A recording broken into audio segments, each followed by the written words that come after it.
G'day. We want to get right into this mini message today. These messages are designed for this season of shutdown due to the coronavirus. They're short messages that you can chew over the next few days. But due to the time restraint, I want to encourage you to read the passages of Scripture in your own private time. Please read James chapter 2, verses 14 right to the end of the chapter, which is verse 26. James 2, verses 14 to 26. James's letter is incredibly important for the church.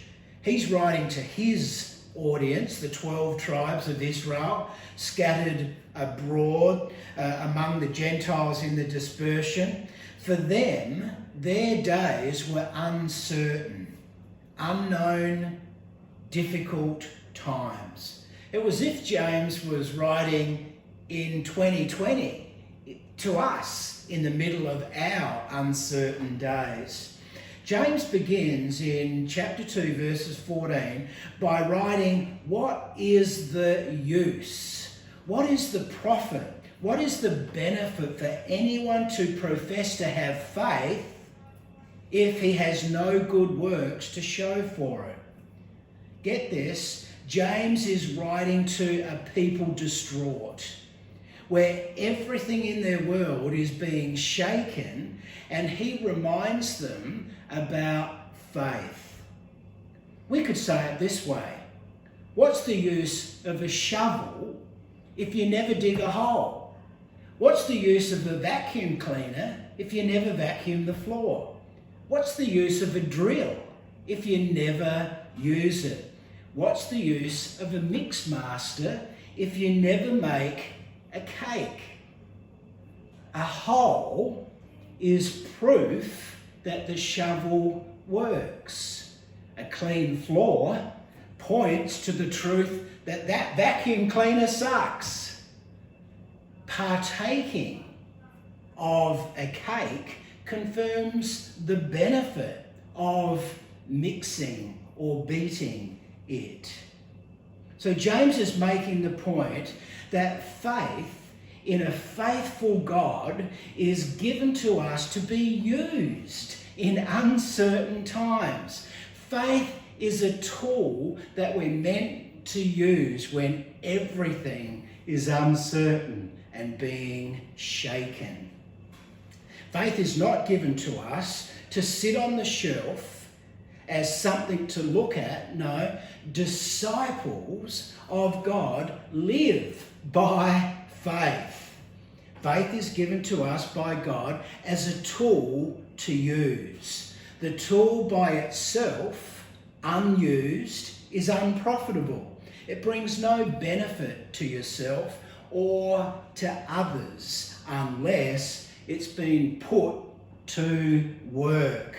Faith alone is like a peach tree with no fruit, but faith and works is a peach tree laden with peaches, which benefits yourself and others. So the question is not faith or works.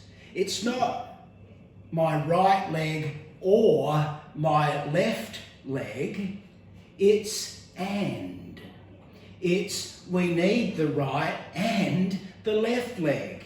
It's faith and works. They go together like peaches and cream.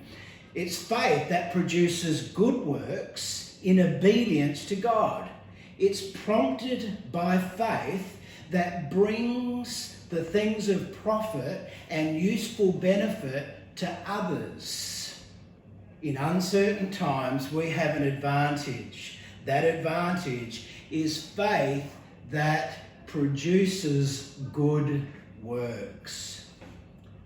As you read James 2, verses 14 right through to 26, see if you can find where James writes, just as the human body is lifeless apart from the Spirit, likewise faith absent from works is also dead.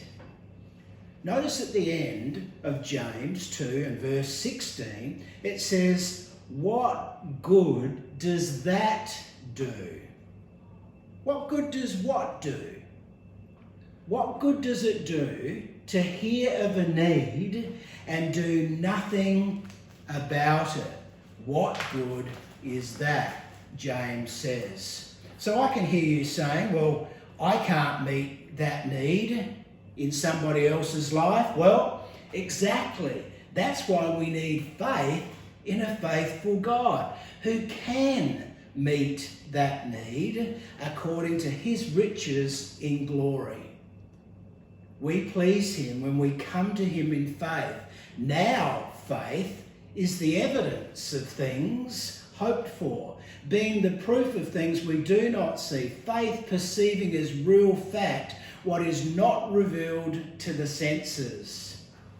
To see somebody clothed and somebody fed, as the example in James, is the result of faith in action. You see, to the 12 tribes scattered all over the world, living in uncertain times, and to us today, living in similar times, James is saying, by faith, there is always something we can do. Faith is the tool by which we get things done. I love how James 2 concludes. He says, let me remind you of Abraham, how when God called Abraham to go, he went in obedience. And the scripture says that faith cooperated with his works, resulting in the fulfillment of scripture that says Abraham believed in and trusted in and relied on God. Faith through works of obedience as well as by what he believes. But wait, there's more. James goes on and says, remember Rahab? Remember how she took in those spies and sent them out by a different route? It was her faith in God behind that action. Wow, church, in these uncertain times of 2020, James reminds us of the power we have through faith in our God who makes all things possible. In these uncertain times, we can bring profit to our lives and then to the lives of people around us in and through faith. Now that's faith that works. Let's put it into action today. God bless you.